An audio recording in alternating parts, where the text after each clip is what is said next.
Сәлем баршаңызға, сіздерге өте әдемі әрі дәмді болып шығатын песочный печеньені ұсынатын боламын. Толық нұсқасы видеоның астынан көре аласыздар. Бөлме температурасында осындай болып еріген май керек. Оның үстіне сұйық майымызды құйып, бір жұмыртқамызды салып, венчиктің көмегімен әбден араластырып шығамыз, бір массы болғанша.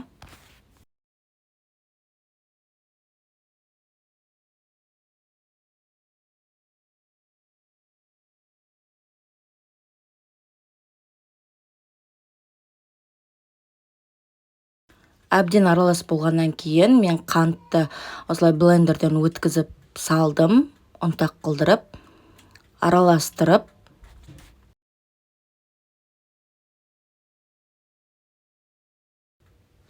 Аралас болғаннан кейін разрыхителімізді салып, араластырып, өлшенген ұнымызды жәймендеп салып отырып, қолымызбен илейміз.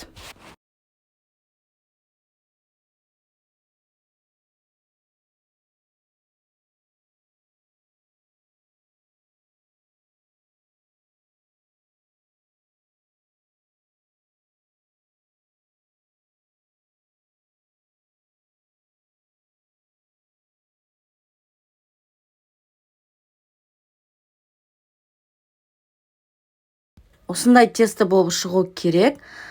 Мен көз мөлшерімен қолыма алып, домалақтап шықтым.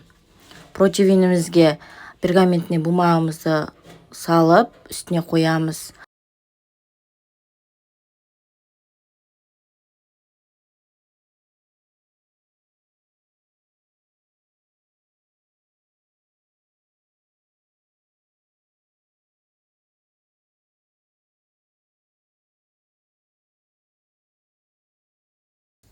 «180 градуста 20-25 минут пісіріп аламыз.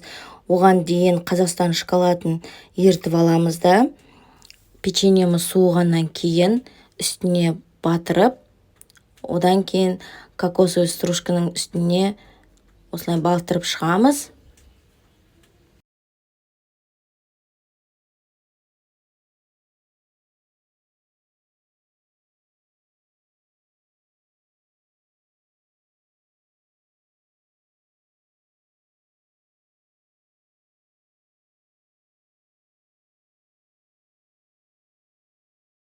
Печенье өте дәмді болып шықты.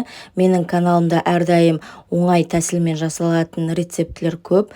Менің каналыма тіркеліп, лүпіл басып, пікірлеріңізді қалдырып кетіңіздер. Ас болсын, сау болыңыздар.